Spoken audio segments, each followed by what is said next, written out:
సుమన్ టీవీలో మీ personal and business promotions కోసం కింది నెంబర్ కి కాంటాక్ట్ చేయండి. నా పేరు శ్రీనివాసరావు నాగబోతు అండి. మాది నర్సరావుపేట అండి. నేను గత 20 సంవత్సరాలుగా స్వీడన్ లో ఉంటాను, ఎన్ఆర్ఐని. 2022వ సంవత్సరం నేను ఒకసారి ఇండియాకి వచ్చినప్పుడు, మా ఫ్యామిలీ విజిట్ కోసం ఇండియా వచ్చినప్పుడు వీళ్ళు పరిచయం అయ్యారు, సోషల్ మీడియాలో పరిచయం అయ్యారు. వీళ్ళ బిజినెస్ వీళ్ళు పరిచయం అయిన తర్వాత వాళ్ళు చెప్పేది ఏంటంటే, ఈ బిజినెస్ లో కోట్లలో ఆదాయం వస్తుంది, ఇంత రాబడి దీంట్లో ఉంది అని చెప్పడం జరిగింది. ఇది ఎలా ఏంటి అనేది వాళ్ళని నేను కలిశాను. వాళ్ళు కలిసిన తర్వాత వాళ్ళంతా కూడా మాకు జరిగిన బిజినెస్ని ఎక్స్ప్లెయిన్ చేయడం జరిగింది.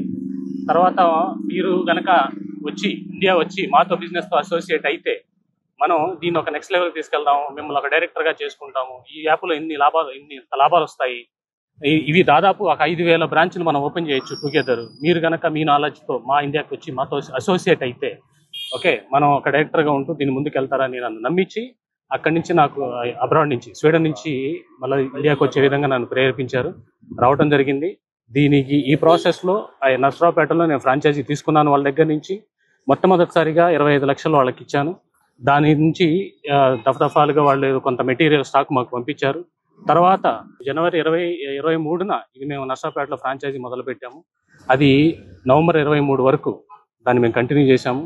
ఈ మధ్యలో ఫస్ట్ మేము పే చేసినటువంటి 25 లక్షలు కాకుండా దఫాలుగా మళ్ళీ ఇంకొక 25 లక్షలు మా చేత ఖర్చు పెట్టారు.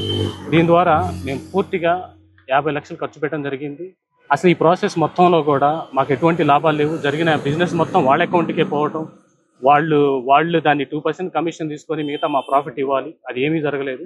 ఈ 11 నెలల్లో మేము దాదాపు 1,20,00,000 బిజినెస్ చేయడం జరిగింది.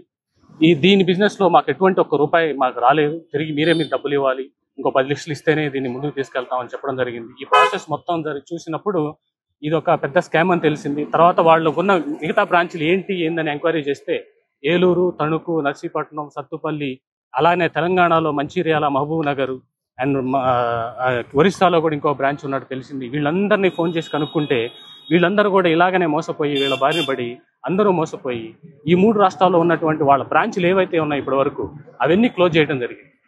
వీళ్ళ వల్ల ఈ 3 రాష్ట్రాల్లో దాదాపు 10 నుంచి 15 కోట్లు వీళ్ళ బ్రాంచ్ల నుంచి వాళ్ళు తీసుకోవడం జరిగింది, మోసం చేయడం జరిగింది. ఇది నేను జూలైలో వచ్చాను. మళ్ళీ పోలీస్ స్టేషన్లో కంప్లైంట్ ఇవ్వడం జరిగింది. ఎంక్వైరీ చేశారు. పోలీసు ఇక్కడ సిస్టమ్ బాగా సహకరించి మళ్ళా పోలీసుల మీదే మళ్ళా థ్రెటన్ చేస్తున్నారని వీళ్ళు మళ్ళీ కేసులు వేయటం, ఇవన్నీ జరగటం ప్రాసెస్లో వీళ్ళు పెద్ద స్కామ్ చేస్తున్నారని వాళ్ళు తెలుసుకొని ఎఫ్ఐఆర్ కట్టడం జరిగింది. ఇది ఒక పెద్ద స్కాము. వీళ్ళు ఒక ఆంధ్రాలోనే కాదు, తెలంగాణలోను ప్లస్ ఒరిస్సాలోను ఈ విధంగా అమాయక ప్రజల్ని టార్గెట్ చేస్తూ సోషల్ మీడియాలో పెట్టుకుంటూ ఇంత కోట్ల లాభం వస్తుందని ఈ విధంగా నమ్మించేటువంటి ఇట్లాంటి మోసగాళ్ళని మోసం చేయకుండా ఉండటం కోసం నా ప్రయత్నం నేను చేశాను. నాకు బాధనంతని పోలీస్ స్టేషన్లో చెప్పుకోవడం జరిగింది. వాళ్ళు సహకరించారు. వీళ్ళ మీద ఎఫ్ఐఆర్ జరిగింది. ఇట్లాంటి వాళ్ళని చూసి వేరే వాళ్ళు మోసపోకూడదనే నా ప్రయత్నం ఇదంతా. ఇట్లాంటి 420 కాలనీ అట్లా అనకూడదు. But according to legal system ప్రకారం వాళ్ళకున్న సెక్షన్ వాళ్ళకి వేశారు. But they are very big cheaters. They are running very big scam in entire 3 states. Okay, మీకు అమాయకమైన ప్రజలు వీళ్ళ బారిన పడకుండా ఓకే అలర్ట్గా